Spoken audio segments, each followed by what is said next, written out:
2 ஆண்டுகளாக கொள்ளை சம்பவத்தில் ஈடுபட்ட சிவா, மருதுபாண்டி ஆகிய இருவர் சிசிடிவி காட்சியின் அடிப்படையில் காவல்துறையினரால் கைது செய்யப்பட்டிருக்கின்றனர்.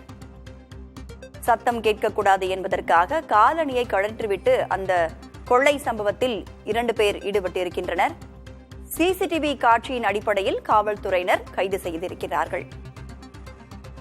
கூடுதல் விவரங்களோடு சுபாஷ் நம்மோடு இணைந்திருக்கிறார். சுபாஷ், விவரங்கள் சுபாஷ்.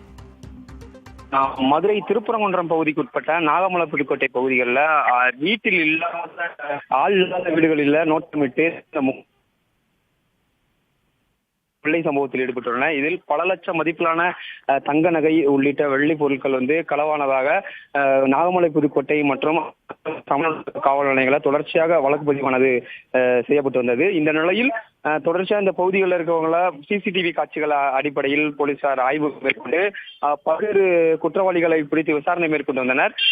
இந்த நிலையில் ஈரோடை சேர்ந்த சிவா மற்றும் தேனி மாவட்ட சிவகங்கையைச் சேர்ந்த மருதுபாண்டி உள்ளிட்டவர்களை போலீசார் கைது செய்துள்ளனர். தொடர்ந்து விசாரணை மேற்கொண்டதில் அந்த கொள்ளை சம்பவத்தில் ஈடுபட்டவர்கள் நாங்கள் தான் என்பதும் ஒப்புக்கொண்டனர்.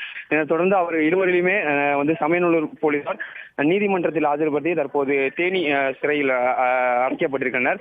தொடர்ச்சியாக வீட்டில் இல்லாத நோட்டம் இந்த முகமூடி கொள்ளைகள் பல்லிருந்து இந்த மதுரை மாவட்டத்தில் கொள்ளையிட்ட சம்பவம் இந்த பகுதியில் பெரும் பரபரப்பை ஏற்படுத்தி மேலும் இந்த கொள்ளை சம்பவங்களில் ஈடுபட்டு காலத்திலும் போலீசார் தொடர்ச்சியாக விசாரணையானது மேற்கொள்ளப்பட்டு வருகிறார்கள். மேலும் சில குற்றவாளிகள் கைது செய்ய நடவடிக்கையானது இருக்கும் எனவும் காவல்துறையினர் தெரிவித்து வருகின்றனர். ராதா, விவரங்களை பகிர்ந்து கொண்டமைக்கு நன்றி சுபாஷ்.